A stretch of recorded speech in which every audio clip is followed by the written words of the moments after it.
So in this video, we're going to show you how to pack a box full of books when you're sending them back after you finish a conference. There's a couple of rules to consider in order to keep the books from being damaged.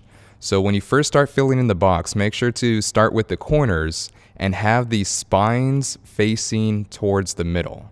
This is really important to consider. You never want to have the pages of books facing each other. It's always spine to spine. Keep titles grouped together as much as possible.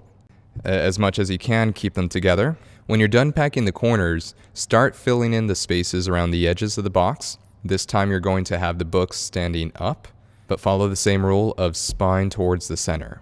Keep titles together as much as possible.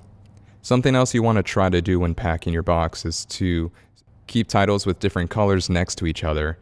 This helps our shipping department to find titles when they get the books back from the conference.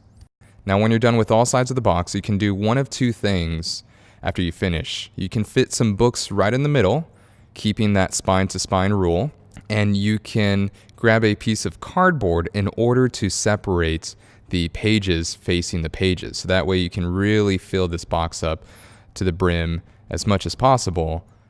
And then the very last step is to get some packing material just to make sure that the books don't move around too much during shipping. If there aren't enough books to fill in that middle space, make sure to use a lot of packing material in order to keep the books in place.